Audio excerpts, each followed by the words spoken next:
The South African National Defence Force has deployed soldiers to KwaZulu-Natal and Gauteng following the ongoing looting and violence in many parts of the country. Meanwhile, police are investigating the deaths of 6 people killed during this violence, and more than 200 have now been arrested. Our senior reporter Siphamandla Goge is in Pietermaritzburg, Mkungundlovu, there watching out what's going on in the Msunduzi municipality since this morning. Siphamandla, good afternoon. Boots on the ground in terms of the SANDF. We've seen, of course, the police battling, literally battling, to quell the ongoing rampant looting and violence over the last few hours. What's the latest you can tell us?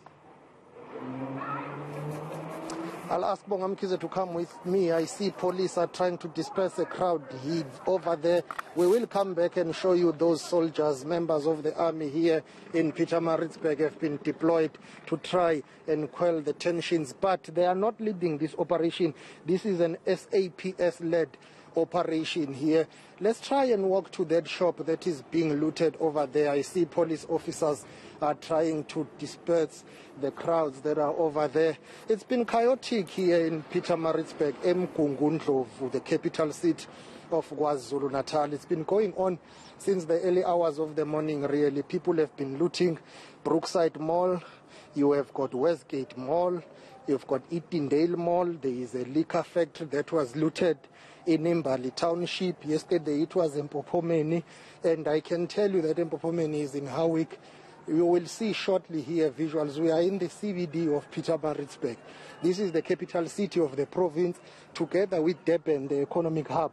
Both of them have been looted. They have been brought to a grinding halt.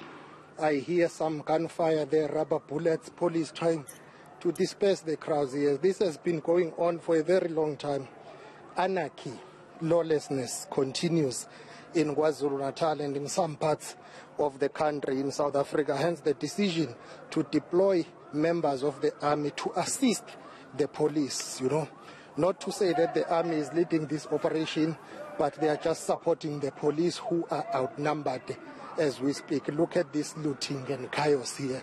It's just crazy, isn't it? Yeah, I think the point to emphasize from what you've just reported, Siphamandla, is this is a South African police service-led operation to try and establish law and order and stop this rampant looting. But the Defence Force has been deployed to supplement those efforts by the police, because clearly from the visuals we've seen in different parts of the country, the police have seemingly been outnumbered. They have a capacity problem, and I understand in a place like Alexandra near Johannesburg, there was also shooting of the police. Yeah, well, we will try and move back a bit here as others are about to come out here. The police, they are begging the police to say, we want to come out. Sorry for laughing, but the way they are begging the police, it's as if they did not break the law here. They are the ones who were inside here, and now all of a sudden they are begging the police. They are saying, please forgive us. We want to come out. Yeah, well, it is what it is here. It's tense, and more people are still inside this looted shop. They are begging for mercy here, saying they want to come out. They are cornered now, but SAPS members are outnumbered here. Hence, the SANDF members are here to help them out. One hopes that no more lives will be lost here, because we've heard that in other parts of the province here, live ammunition has been used. There are reports of people who have been killed, but we'll need more official confirmation from the police. If Bongamkize can turn and we walk down to show you members of the army, the soldiers, but I think that's a bit too far from where we are. We can confirm that soldiers are here in Pietermaritzburg. They are monitoring the situation as a backup to the police. They are only helping the police to deal with the situation, to contain the situation. There have been calls for the army to be deployed. Earlier on, some people were against that, saying, well, South Africa is not at war. And see that police officer is walking in there trying to get more people who are inside, and more of them are coming down here to continue taking their loot. it's been like this since the morning, you know. They will try to put the police officers away. Let's walk down, gentlemen. Let's just go back a bit. So protesters and looters have been trying hard here to basically fight with the police who stand on their loot here and on their way. And then, you know, it's crazy, the confrontation here. These other ones are here to get their comrades, if we can call them that, who are still locked inside. They are saying, please come out. And people have been coming here with taxis and buggies to loot and to ensure that they take whatever is that they've looted here. As you can see, those gentlemen are throwing straws. And I see the police officer there will open rubber bullets. And look at that. Let me give you natural sound.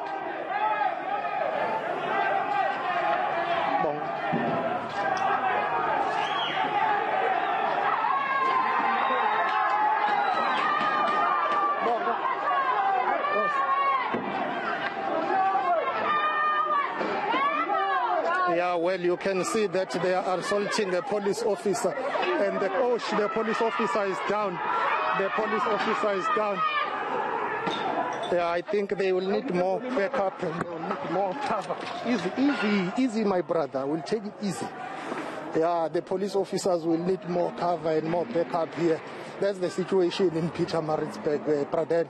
It's really tense. That police officer is all by himself. He is outnumbered, doing all he could, but the looters are basically overpowering him. Yeah, I don't know how it works in terms of policing, especially public order policing, but when you have a crowd of looters and rioters, you don't just approach them as an individual officer. That would be common sense to me, because the situation, as you say, is very volatile and tense, while the soldiers are on the ground to support the police in carrying out their duties. Those scenes are telling us here, those live visuals we're seeing now from a part of the CBD of Pietermaritzburg, where you are, Siphamandla, are telling us that the looting continues. It will not stop. It will go on and on for hours. Yeah, like I'm saying, that police are outnumbered. Look now, people are back to get what does not belong to them, but what belongs to them now, because they have looted. And I can tell you that this is not only happening in the CBD here in Pietermaritzburg.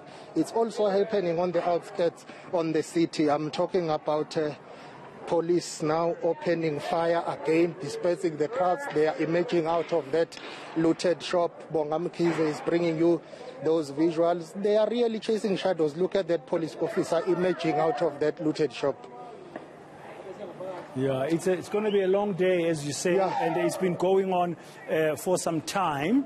In terms of the numbers of arrests, anything you know in Pietermaritzburg? I mean, we've got a global figure of over 200 people are being arrested, according to the police countrywide, and sadly, 6 confirmed dead. But you are hearing anything about numbers officially?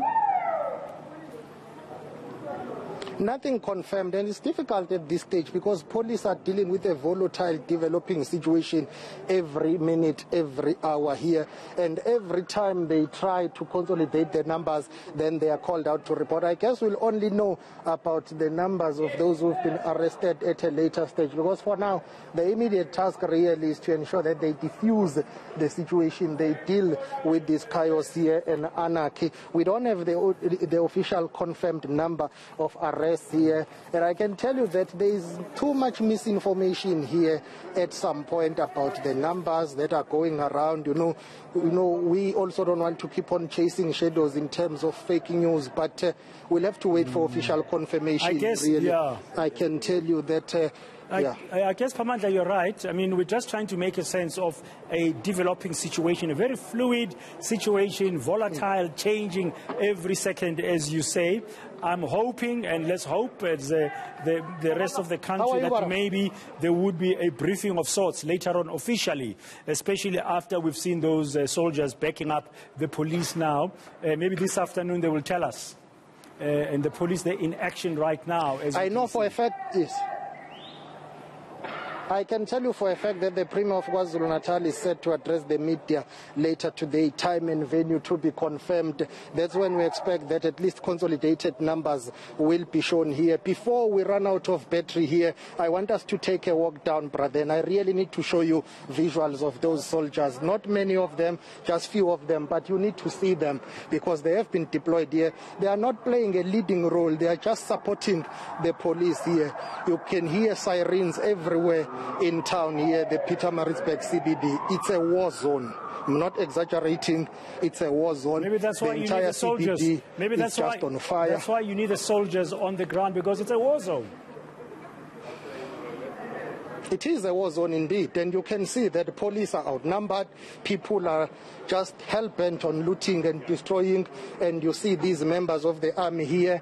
They are strategically deployed near the city hall here in Mkungundlovu, and on my right you will have the provincial legislature. So these are the members of the army that are here patrolling, but there is nothing much they can do except to support the police also. Yeah, we're going to have to let you go to recharge your battery, Siphamandla. Yet again, salute to your efforts since the early hours of this morning. In fact, for the last few days, you've been up and about in different parts of KwaZulu-Natal. Today, you're eMkungundlovu, the capital, Pietermaritzburg of that province. Go and get your battery recharged and take a breather, and we'll talk to you a little bit later. Thank you very much, Siphamandla Goge. Now,